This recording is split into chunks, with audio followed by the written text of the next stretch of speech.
பாகும் பருப்பும் இவை நாளும் கலந்துனக்கு நான் தருவேன். கோலம் செய் துங்க கரிமுகத்து தூமணியே நீ எனக்கு சங்கத்தமிழ் மூன்றும் தா. அன்பர்கள் அனைவருக்கும் ஆத்திய சொர்ணலட்சுமியின் ஆத்ம வணக்கங்கள். இந்த பதிவு ஆகஸ்ட் மாதம் என்ன மாதிரியான பலன்கள் நடக்கவிருக்கு கோள்களின் கோச்சார நகர்வை வைத்துன்னு.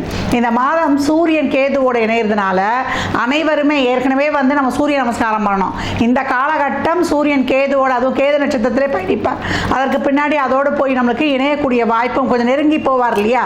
இந்த 3 டிகிரி முன்ன பின்ன போகும்போது ரொம்ப அலாட்டாக இருக்கணும் எல்லாருமே, 12 ராசிக்காரர்களும். அப்போ இந்த சாயா கிரகங்கள் ஒளி கிரகங்களையே ஆளுமை செய்யக்கூடியவர்கள், விழுங்கக்கூடியவர்கள் நம்ம கேள்விப்பட்டிருக்கோம். அப்போ இந்த மாதம் சூரிய காயத்ரி சொல்வது காலை மாலை நம்மளுக்கு சூரியன் மறைவுக்கு முன்னாடி சூரியனுக்கு நீர் வார்ப்பது எப்போ இப்போ மட்டும் கிடையாது, ஒளி கிரகங்களை காலைல சூரியனையும் இரவுல சந்திரனையும் வழிபடுவது ரொம்ப நம்மளுக்கு ஒரு ஆத்ம பலத்தையும் ஆன்ம பலத்தையும் உடல் ஆரோக்கியத்தையும் ஒரு மன தெளிவையுமே இந்த 2 ஒளி கிரகங்களும் கொடுத்துரும் அப்படின்னு சொல்லலாம். இந்த மாதம் குறிப்பாக அனைவரும் இந்த சூரியன் கேது சேர்க்கை ஏற்கனவே டிரான்சிட்ல நல்லா இருக்கவங்களுக்கும் சரி, இல்லை ஒரு சுமூகமாக இல்லாதவங்களுக்கும் சரி, நல்லா அந்த டிப்ரெஷன் டிப்ரெஷன் எதுக்கு தான் வருதே தெரியாது. எல்லாருக்கும் பைசாக்கு குறவு இருக்காது, சொத்து பத்துக்கு குறவு இருக்காது. இருந்தாலும் போய் கேளுங்க, என்னவோ நாங்கள் எண்ணத்தை வாழ்ந்தேன் எண்ணத்தை பண்ணேன், இப்படி தான் இந்த எண்ணத்தை அங்கே தொக்கி நிற்கிறோம். அதனால் நம்ம இப்போ நிறைய கேதுனாலே யாரும் மற்றவர்கள் ஆன்மீக குருமார்கள், அதே போல் நம்மளுடைய சித்தர்கள், ஜீவசமாதி வழிபாடு, நம்ம மற்ற உயிர்களை எல்லா உயிர்கள்கிட்டுமே ஒரு அன்போட நல்லது நடந்தாலும் நமக்கு ஒரு சாதகம் இல்லாத சூழல் இருந்தாலும் நியூட்ரலாக எடுத்துகிட்டு போகிறது இந்த பக்கம் நம்மளுக்கு இருக்குமா. நம்மளாம் மகான்களானால் தான் அந்த பக்குவம் வரும். ஆக மொத்தத்தில் இந்த ஆகஸ்ட் மாதம் அருமையான வழிபாடுகள் வருது. இறைவனை மட்டும் கையில் பிடிச்சிக்கிறோம். சூரிய வழிபாடு கண்டிப்பாக செய்யணும். ஏன்னா 5 என்ற பாவத்தில் நிறைய ஒரு எல்லாவான பொக்கிஷமான விஷயங்கள்லாம் இருக்குது. நம்ம எப்படி சுற்றுப்புறத்தை வச்சு ஹேண்டில் பண்ண போகிறோம், எதெல்லாம் எப்படி எடுத்துக்க போகிறோம், நல்லதை எடுத்துக்க போகிறோமா, நம்ம தேவையில்லாத எடுத்துக்க போகிறோமா. அப்போ இந்த மாதம் நம்ம நேர்மறையாக சிந்தித்து நேர்மையாக பணிக்கும் போது இந்த மாதம் மட்டுமல்ல எப்பவுமே தெரியாத களமறைங்கள்லாம் 12 ராசிக்கும் என்ன மாதிரியான பலாபலன்கள் இருக்க போகுது என்பதை துல்லியமாக காணவிருக்கிறோம். இதில் மட்டும் சொல்கிற வழிபாடுகள்லாம் ரொம்ப எளிமை. நீங்கள் வழிபாடு பண்ண முடியலனாலும் ஒரு 2 நிமிடம் கண்ணை மூடி அந்த தெய்வத்தை மனசார நினச்சி கையெடுத்து கும்பிட்டு போயிட்டா கூட தெய்வம் பார்த்துக்கிட்டே இருக்கும். அம்மான்னு ஒரு வார்த்தை கூடுங்க, அம்மா அம்மா எங்க வாம்மா அப்படின்றதுக்கும் அம்மா அப்படின்றதுக்கும் அந்த அம்மான்ற வார்த்தை தான் பிரபஞ்சம் உங்ககிட்ட கேட்குது. தாயே, ஏன்னா அம்மான்னா தாய் தான் முதல்ல கூப்பிட்ட உடனே ஓடியா இருப்பா.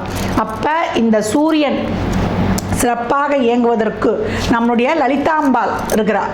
அப்போ திருமயச்சூர் லலிதாம்பாள் இந்த காலகட்டம் அந்த ஸ்தலத்துக்கு சென்று வந்தாலும் சரி, இல்லை அந்த அம்மாவுடைய படத்தை டவுன்லோட் பண்ணி நீங்கள் விடிய காலையில் தூக்கத்தெல்லாம் பார்க்கக்கூடாது, பிரம்ம முகூர்த்தம் சொல்லுவோம் இல்லையா, 3லேருந்து 4:30 உள்ள எழுந்து ஒரு தீபம் ஏற்றி வழிபட்டு கொண்டு வரும்பொழுது எனக்கு தெரியாத தாயே நீதான் எனக்கென்ன மனக்கவலை, என் தாய்க்கன்றோ தினம் தினம் என் கவலை, அப்படி சொல்லும்பொழுது அம்பாள் உங்களை சுற்றி ஒரு ஷீல்டை போட்டுருவா.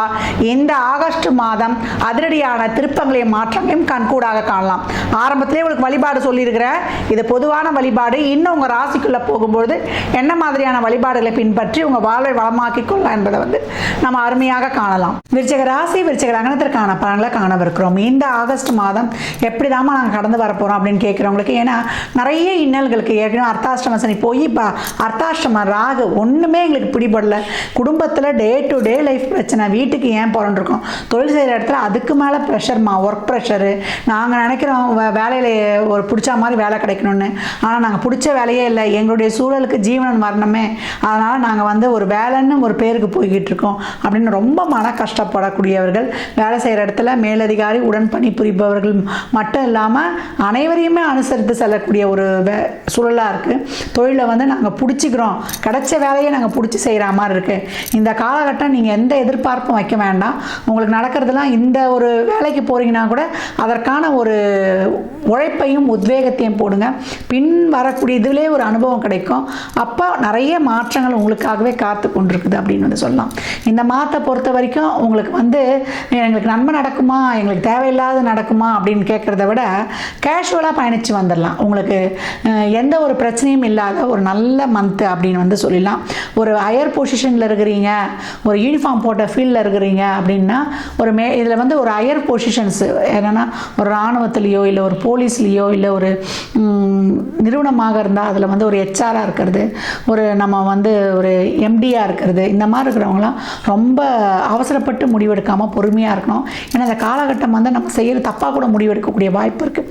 அதனால் 10 தடவை சொல்லுவாங்கள்ல, கண்ணால் காண்பதும் போய் காதால் கேட்பதும் போய் தீர விசாரிப்பதே மெயின் சொல்லுவாங்கள்ல, அந்த மாதிரி இந்த காலகட்டம் வந்து நம்ம வந்து பயணித்து கொண்டு போயிடணும் அப்படின்னு வந்து சொல்லலாம். குடும்பத்தில் வந்து நிறைய வாக்குவாதங்கள்லாம் வச்சுக்கொள்ளக்கூடாது. தேவையில்லாத வாக்குவாதங்களை தவிர்த்து கொள்வதே இந்த காலகட்டம் ரொம்ப சிறப்பு அப்படின்னு வந்து சொல்லலாம். பணம் கொடுக்கல் வாங்கல், வாய் வார்த்தை, ஜாமீன் இதெல்லாம் ரொம்ப கவனம் இருக்கணும். ஏன்னா எல்லாருமே வந்து உங்ககிட்ட உதவி கேட்டு வராமல் இருக்கும். கையில் வந்து 10 பைசா நிற்காது. ஏன்னா உங்களுக்கே நிறைய கடன் பிரச்சனை, குடும்பம் சார்ந்த பிரச்சனைகள் இருக்கும். உங்ககிட்ட வந்து உதவி கேட்க வருவாங்க. அந்த நேரத்தில் வந்து நீங்கள் இல்லைன்னு சொல்ல முடியாது. உடன் பிறந்தவர்கள் வந்து கேட்டாங்கன்னா நம்ம டக்குன்னு என்ன பண்ண முடியும்? ஒன்றுமே இந்த காலகட்டம் பண்ண முடியாது. ஏன்னா 3 நாளுக்குடையவர் தான் இப்போ நம்மளுக்கு வந்து 5ல் உட்கார்ந்துருக்கிறார். இந்த காலகட்டம் வந்து கூட பிறந்தவங்களுக்கு இருக்கக்கூடிய பிரச்சனைகளை வந்து நீங்கள் தீர்த்து கொடுத்து அதன் மூலியமாக ஒரு மன சந்தோஷம்லாம் இருக்கும். அவங்களோட இருந்த ஒரு வாக்குவாதங்கள்லாம் இந்த காலகட்டம் வந்து கொஞ்சம் கவனமாகவே பார்த்துக்கொள்ளணும். ஏன்னா செவ்வாய் நேரடியாக வந்துருச்சு. அப்போ தசாபுதிலாம் சிறப்பு இல்லை அப்படின்றவங்களுக்கு கூட பிறந்தவங்களோட ஒரு சில ரெண்டுமே கலந்து இருக்கும். அந்த சூழலுக்கு ஏற்ற மாதிரி ரொம்ப வந்து எதிர்பார்ப்புலாம் வச்சுக்கொள்ள முடியாமல் கேஷுவலாக பயணிச்சிடணும். இந்த மாதத்தை பொறுத்த வரைக்கும் உங்களுக்கு ஒரு நல்ல வேலையில் இருக்கிறீங்க, சம்பளம்லாம் வருதுன்னா ஒரு மாற்றம்லாம் வந்து பெருசாக இது பண்ணாமல் அப்படியே ஒரு அமைதியாக வந்துடுவது. பெண்களுக்கு வேலை பளு, பணிச்சுமை அதிகம் எப்பவுமே இருக்கும். தேவையில்லாத பிரச்சனைலாம் நம்மளை தேடி வரும்.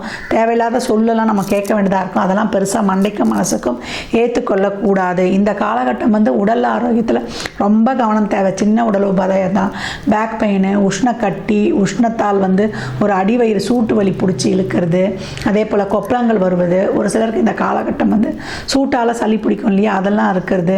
அதே போல் அஜீரண சம்மந்தப்பட்ட கோளாறுகள் வந்து ஏற்படுவது, நம்மளுக்கு இஎன்டி சம்மந்தமான பிரச்சனை, சாப்பிட்ற உணவுகளில், பயணங்களில் இதெல்லாம் வந்து ரொம்ப கவனமாக இருக்கணும். புளிப்பு, எண்ணெய், காரம், ஸ்பைசி உணவுகளை தவிர்க்கணும். தேவையில்லாத வார்த்தைகளை விட்டுவிடக்கூடாது. இது வரைக்கும் வந்து பிரச்சனையாக இருந்தது, எனக்கு வந்து ஒரு மன அழுத்தமாக இருந்தது. மன அழுத்தம் தான் ரொம்ப அதிகமாக இருக்கும். இவ்வளோ நல்லது பண்ணுறேன், இவ்வளோ நல்லது செய்கிறேன், இவ்வளோ அறிவாளியாக இருக்கேன், இவ்வளோ நான் எஃபர்ட் போடுறேன், எனக்கான ஒரு நல்ல ஒரு சைனும் ஒரு இதுவுமே எங்கேயுமே கிடைக்கல, ஒரு நல்ல ஒரு மூவே இல்லையே, எல்லாத்துலேயுமே நான் பேக்கில் இருக்கேன் அப்படின்ற அந்த ஒரு நம்பிக்கையற்ற தன்மையை மட்டும் விட்டுடுங்க.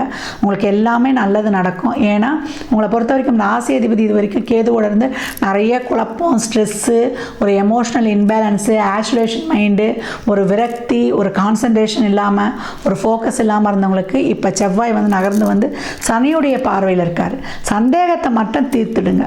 சந்தேகத்தை தீர்த்து உங்களுக்கான உழைப்பை மட்டும் போட்டுருங்க. உங்களுடைய சுக சௌகரியங்களை வந்து பெருக்கிக் கொள்வதற்கு, உங்களை வந்து வண்டி வாகனங்கள் பழுத்திருந்தால் அதை நீக்கிக் கொள்வதற்கு, இந்த காலகட்டம்லாம் வண்டி வாகனம்லாம் பழுத்திருந்தால் அதை நீக்கி வைத்துக்கொள்ளணும். இரவு நேர பயணங்களை தவிர்த்துக்கணும். ஷார்ப்பான பொருட்கள்லாம் இருக்கு இல்லையா, அதெல்லாம் கவனமாக இருக்கணும். பெண்களாக இருந்தால் கிச்சனில் வேலை செய்யும்போது கவனம். மிஷினில் வேலை செய்கிறோம், இரவு நேர வேலையில் இருக்கோன்னா ரொம்ப விழிப்புணர்வாக இருக்கணும். இந்த காலகட்டம் தந்தையின் உடல் ஆரோக்கியம், மூத்த குழந்தை, அதே போல் மேலதிகாரிகள்லாம் இருந்தாங்கன்னா அவங்கக்கிட்ட ஒபேத ஆர்டர். மற்றபடி நீங்கள் எதுவும் திருப்பி பேசாதீங்க. மற்றபடி இந்த மாதம் நான் ஏற்கனவே சொன்ன மாதிரி தான், உடல் ஆரோக்கியத்துலேயும், உணவு பழக்க வழக்கங்கள்லேயும், வண்டி வாகனங்கள்லேயும், கடன் கொடுக்கல் வாங்கல், பேச்சுவார்த்தையில் இதெல்லாம் வந்து கவனமாக இருக்கணும். பணம் வந்து தண்ணியாக செலவாகும், வர்ற பணம் கையில் நிற்காது. ஆனால் செலவுகளை வந்து நம்ம சுப செலவினங்களாக மாற்றிக்கொள்ளணும். ஒரு வண்டி மாற்றுறது கொள்வது, வீடை ரெனோவேட் பண்ணுறது, இதெல்லாம் செய்து கொள்ளணும். உங்களை நாளுக்கு நாள் வந்து டெவலப் பண்ணி கொள்ளணும். எந்த துறையாக இருந்தாலும் உயர் பதவியில் இருக்கிறவங்க நல்ல கவனம், கீழே அண்டர்லைன் பண்ணிக்கோங்க. அரசியல் துறையாக இருந்தாலும் யாராவது ஒன்று சொல்ல போய் அது நீங்கள் சொன்ன மாதிரி காசு பரவதற்கும் வாய்ப்பு இருக்குது. அதனால் வாய் வார்த்தையில் நம்ம ஷேர் பண்ணுற விஷயத்தில் எப்பவும் கவனமும் பொறுமையும் நிதானமும், அதே மாதிரி குடும்பத்தில் சகிப்புத்தன்மையும், உங்களுடைய பொறுப்புகளில் பொறுப்புணர்வும் எடுத்துக்கிறது. நம்ம பேசுகிற வார்த்தைகள், ஷேர் பண்ணுற விஷயத்துலேருந்து, குடும்ப உறுப்பினர்கள்லேருந்து, வண்டி வாகனத்துலேருந்து குடும்பத்து மேலே பற்று இருக்கணும். அதே போல் நம்ம செய்கிற தொழிலில், நம்ம வேலை செய்கிற இடங்களில் எல்லாத்துலேயுமே கொஞ்சம் கவனமாக இருக்கும் பொழுது விருச்சகம் வீறு கொண்டு எழுலாம் இந்த மாதம் நீங்கள் வழிபட வேண்டிய தெய்வம் என்னன்னு கேட்டிங்கன்னா நல்லா வந்து ஒரு சிவ வழிபாடு தான் வச்சுக்கணும். சிவனை வந்து வியாழந்தோறும் வழிபடுபவர்கள், சிவ ஆலயத்துக்கு செல்பவர்கள், கோளறு பதிகம் படிப்பவர்கள், பிரதோஷ நாட்களில் வந்து சிவனுக்கு வந்து வில்வம் வாங்கி கொடுப்பவர்கள், தயிர் அபிஷேகத்துக்கு வாங்கி கொடுப்பது, அதே போல் ஒரு கரும்புச்சாறு வாங்கி கொடுப்பது, இதெல்லாம் வந்து ரொம்ப சிறப்பாக அவங்க வாழ்க்கையில் மிகப்பெரிய மேஜிக் ஏற்படுத்தும்னு சொல்லலாம். எப்பொழுதும் வந்து நீங்கள் சனிக்கிழமை தோறும் அன்னதானம் செய்யும் பொழுது உங்கள் வாழ்க்கையில், அந்த அன்னதானமே சொல்லியிருக்கேன், ஒரு ஃபுல் மீல்ஸு எலுமிச்சங்காய் ஊறுகாவோட ஒரு இனிப்போட 21 ரூபா பணத்தோட ஒரு வாட்டர் பாட்டில் தண்ணியோட தானம் தரும்போது ஒருத்தர் கூட கொடுங்க. அப்படி இல்லையா வாயில்லா ஜீவன்களுக்கு கொடுத்துருங்க. பசுவுக்கு நீங்கள் வந்து தானம் கொடுக்கும் பொழுது ரொம்ப சிறப்பானதை வந்துக்கலாம். பெரியவங்களை பிளெஸ்ஸிங்ஸ் வாங்கிக்குவது பெரியவங்க கிட்ட, பெரியவங்களை வந்து பேணி காக்கிறது உங்களுக்கு என்றைக்குமே ரொம்ப சிறப்பான பலன்களை தந்துடும். நிறைய ஒரு மனசில் இருந்த அந்த குழப்பம், அந்த நம்பிக்கையற்ற தன்மையெல்லாம் நீக்கிக் கொள்வதற்கு மெடிடேஷன், தியானம் உங்களுக்கு வந்து வழிகாட்டுன்னு சொல்லலாம். வயதில் மூத்தவங்க ரொம்ப அமைதியாக, காமாக, நம்பிக்கையோடு யாரையும் எதிர்பார்க்க மாட்டீங்க. ரொம்ப தைரியமாக இருப்பீங்க. என்ன நம்ம குறையும் யாரும் காது கொடுத்து கேட்க மாட்டாங்களா? ஏன்னா எல்லாருக்கும் ஓடி ஓடி செய்வீங்க. அதே போல் உங்களை நீங்களும் பகிர்ந்துக்கணும்னு நினைக்கக்கூடியவர்கள். அந்த மாதிரி உங்களுக்கு அன்பு காட்டுறதுக்கு, அரவணைப்பு கொடுக்கறதுக்கும் நமக்கும் ஒரு ஆள் வேணுன்ற அந்த வயதான காலத்தில் தான் என்றைக்குமே தெரிஞ்சுக்கோங்க. கணவன் மனைவி வாழ்க்கை வந்து வயதில் வந்து நம்ம சூழலுக்கும் நம்முடைய சந்தோஷத்துக்கும் வாழ்ந்துட்டாலும் ஒரு 45 வயது 50 வயதை கடந்துடுறோம்னா அப்போ தான் வந்து ஒருத்தருக்கு ஒருத்தர் பார்ட்னர்ஷிப்புடைய ஆதரவும் அன்பும் தேவை. விருச்சகம் இது ரொம்ப எதிர்பார்க்கும், அதற்காக வந்து ஏங்கும் அப்படின்னு வந்து சொல்லலாம். அப்போ என்ன பண்ணோம், உங்ககிட்ட இருக்க கோபத்தை விட்டுடுங்க, நிறைய விட்டு கொடுத்து போயிடுங்க. எங்கே வந்து புரிதலும் அன்பும் நன்றியுணர்வும் இருக்கோ அங்கே இருக்கக்கூடிய உறவு நம்மளை என்றைக்குமே போகாது. தாய்மை என்றைக்குமே, நீங்கள் ஆணாக இருக்கீங்கன்னா உங்கள் கலத்துறதுக்கு உங்களுடைய முழு தாய்மையை கொடுத்துருங்க. உங்களுக்கு எப்போவுமே நினச்சிக்கோங்க, இந்த ஆண் பெண் இருக்கிறோம் இல்லையா, இந்த ரிலேஷன்ஷிப்பில் எப்போவுமே ஒரு பெண்ணு வந்து அந்த ஆணிடம் வந்து ஒரு தாய்மையை தான் எதிர்பார்க்குறான். அப்போ அதனால தான் குடும்ப தலைவன் சொன்னாங்க. அப்போ நீங்கள் வந்து அந்த பெண்ணை வந்து நீங்கள் அரவணைத்து கொண்டு போகும்போது, பெண்ணு தான் மாத்திரா செய்கிறா 1000 இருக்கட்டும், அந்த ஆணுடைய அரவணைப்பு கிடைத்துட்டாலே அவள் வந்து என்றைக்குமே சிறப்பாகிடுவான். அதான் துர்கா மாசூர்ன்ற துர்கைக்கு பேர் வந்து எதிலும் வெற்றி கொடுக்கக்கூடிய துர்கை அம்பாள் இருக்கா இல்லையா, அதுக்கு ஒரு பெரிய கதையே இருக்குது. துர்கைன்னு ஏன் அவளுக்கு பேர் வந்தேன்னா, துர்கா மாசூர்னு ஒரு அரக்கன், அவன் என்ன பண்ணுறான், அம்பாலை வந்து வெல்லணும் அப்படின்னு நினைக்கிறான். அதனால் நம்ம காளியை வந்து நினச்சி உபாசனை தவம் இருக்கிறான்.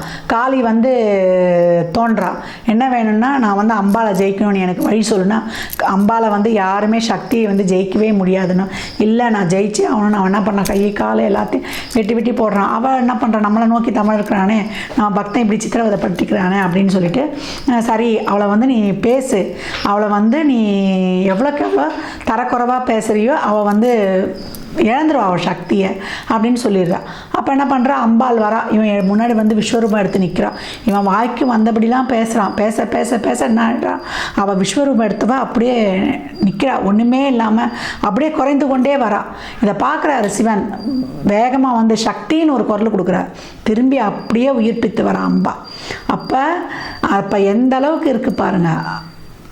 துர்கையை வெல்லக்கூடியது வந்து யாருமே கிடையாது, ஆனால் அந்த ஒரு சொல்லுக்கு எவ்வளோ ஒரு வலிமை இருக்குது. அப்போ பெண்களை பொறுத்த வரைக்கும் ஒரு தேவையில்லாத சொல்லு கேட்டால் அவங்க அப்படியே வந்து நொடிஞ்சு போகக்கூடியவர்கள். ஆனால் இதே ஒரு வார்த்தை அவங்கள வாழ வச்சிரும் அப்படின்னு வந்து சொல்லலாம். ஆனால் நம்ம காப்பாற்றுறதுக்கோ நம்மளை செய்கிறதுக்கோ எந்த இதுலேயும் வந்து சிவனும் வர முடியாது, பெண்களுக்கும் சொல்கிறேன். அதனால் இந்த காலகட்டம் வந்து நீங்களும் வந்து தன்னம்பிக்கை தைரியத்தோடு இருக்கணும். அதே போல் வீட்டில் ஆண்களாக இருக்கிறோம் விருச்சிக ராசியில் என்னும்போது நிறைய உங்கள் வாய் வார்த்தையை நீங்கள் இதே எங்கே சொல்கிறேன்னா, வாய் வார்த்தையை நிறைய விருச்சகம் விட்டுடும். அதனால் யாரையும் டக்குன்னு ஒரு வார்த்தை சொல்லிடாதீங்க.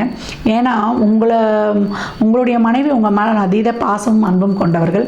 நீங்கள் வந்து உங்கள் நம்பிக்கையை பெறணும். நம்பிக்கையை பெற்றுட்டாங்கன்னா உங்களை விட பாதுகாப்பு கொடுக்குறவங்க யாரும் கிடையாது. அந்த மாதிரி ஒரு தாய்மையை வந்து அதிகப்படியாக கொடுக்கக்கூடியது. அந்த பார்ட்டி என்ன பண்ணணும்னா, நீங்கள் நிறைய வந்து கேரிங்காக நேரத்துக்கு நேரம் அவங்க மேலே அக்கறை எடுத்துக்கணும்னு நினைக்கக்கூடியவர்கள். அதனால் நீங்கள் அவர்கிட்ட வந்து எந்த ஒரு குற்றத்தையும் பார்க்காம, ஏன்னா நம்ம ஒரு இடத்துல பிரச்சனை வருதுன்னா அவங்க செஞ்ச நல்லதை தான் முதல்ல நினச்சி பார்க்கணும். அவங்க செய்த நல்லதை வந்து மலையளவு பார்க்கணும், ஒரு சின்னதாக இருந்தாலும். அவங்க செய்த வந்து கஷ்டத்தை வந்து மலையளவு இருந்தாலும் கடுகளவு பார்க்கும்பொழுது நம்ம குடும்ப உறவுகள் வந்து சிதையாமல் கட்டுக்கோப்பாக இருக்கும். அதனால தான் நம்முடைய குடும்ப கலாச்சாரமே என்ன பண்ணுவாங்க, கல்யாணம் ஆகணும், கல்யாணம் ஆன பிறகு கணவனுக்காக வாழ்ந்தேன், அதுக்கப்புறம் குழந்தை வந்துடும், குழந்தைக்காக வாழ்ந்தேன், எங்கள் அம்மா அப்பாக்காக வாழ்ந்தேன், என் அண்ணன் தம்பிக்காக வாழ்ந்தேன், அவங்க கட்டி கொடுத்துட்டாங்க, என்னுடைய கௌரவம் வெளியே போயிடும், இப்படியெல்லாம்ன்றதுனால தான் நம்முடைய குடும்பம் கலாச்சாரம் இன்னும் வந்து கொண்டிருக்குது. அதனால் ஆண் பெண் இருவரும் ஒருவருடைய உள்ள உணர்வுகளை மதித்து அவர்களை அனைத்து வகையிலையும், சாப்பாடு தான் நான் போடுறேன், கட்ட துணிமணி தான் கொடுக்குறேன்னு கிடையாது, உள்ள உணர்வுகளை அவங்கள சந்தோஷமாக என்றைக்குமே வச்சுக்கணும். அப்போ தான் சுக்கிரன் பாசிட்டிவாக ஆக்டிவேட் ஆகிடும். ஏன்னா உங்களை பொறுத்த வரைக்கும் 7-12 சுக்கிரன். அவங்களுக்கு தேவையில்லாத டார்ச்சரை கொடுத்துவிட்டு அப்புறம் போய் நம்ம சந்தோஷமாக பேசுகிறதுலாம் ரொம்ப கஷ்டம். மனசு தான் ஒருத்தவங்களா எவ்வளோக்கு எவ்வளோ ஒருத்தவங்க வந்து ஐயோ அவங்கக்கிட்ட பேசினமே நம்மளுக்காக ஏங்கி நிற்கிறாங்கன்னா அவங்க நம்ம கண்ணுக்கு அவங்க நம்ம இறைவனாக தெரியும். அந்த மாதிரி ஒரு சூழலை எடுத்துகிட்டு வர்றது எதுனா நம்மளுடைய எதையும் எதிர்பார்க்காத மாசற்ற அன்பும் நன்றி உணர்வு மட்டுமே. ஏன் விச்சிகத்துக்கு இவ்வளோலாம் சொல்கிறேன்னா, இப்போ இருக்கக்கூடிய சூழலில் கிரகங்கள் அப்படி அமைஞ்சிருக்குது. செவ்வாய் சனியோட பார்வையில் இருக்கும். ஆரம்பத்தில் செவ்வாய் கேதுவோட இருந்து இப்போ கடந்து வந்திருக்குது. ஏற்கனவே 4 இருக்க ராகும் 10 இருக்க கேதும் இதை இண்டிகேட் பண்ணிக்கிட்டே இருக்கிறாங்க. சனியும் உங்களுக்கு வந்து வக்ரமாகி 5 இருக்கிறார். நான் 3-4 கூடையவன். அப்போ உங்களுடைய எண்ணம், சொல், சிந்தனை, உங்களுடைய குடும்ப உறவுகள், உங்கள் மனசு நிம்மதியாக இருக்கிறதா சொல்கிறதெல்லாம் உங்களுடைய ஆட்டிடியூடு, உங்களுடைய பிஹேவியரும், உங்களுடைய செயல்பாடுகளும் அதெல்லாம் சிறப்பாக நேர்மறையாக இருக்கும்பொழுது உங்கள் வாழ்க்கையில் என்றைக்கும் மிகச் சிறப்பான பலன்களே. மாதம் வந்து நீங்கள் வழிபட வேண்டிய தெய்வம் என்ன கேட்டிங்கன்னா, திருச்செந்தூர் செந்தில் ஆண்டவனை தம்பதி சமேதரா வியாழந்தோறும் ஒரு நெய் தீபம் ஏற்றி வழிபடும் பொழுது உங்கள் வாழ்க்கையில் மிகப்பெரியான மாற்றங்களும் ஏற்றங்களும் கண்கூடாய் பார்க்கலாம். விருச்சிக ராசி லக்னக்கார அன்பர்களுக்கு என் மனமார்ந்த வாழ்த்துக்களை தெரிவித்துக் கொள்கிறேன். நிறைய வழிபாடு சொல்லியிருக்கீங்களே, நாங்கள் எதை தான் பின்பற்றுறதுன்னா, யார் யாருக்கு என்ன தேவையோ அந்த வழிபாடையெல்லாம் பின்பற்றி உங்கள் வாழ்வை வளமாக்கிக் கொள்ளுங்கள். மற்றும் ஒரு சிறப்பான பதிவில் சந்திக்கும் வரை தங்களிடமிருந்து விடைபெற்றுக் கொள்வது ஆர்த்திய சொர்ணலட்சுமி. இறை அருளால் அனைத்தும் நிறைவாகட்டும்.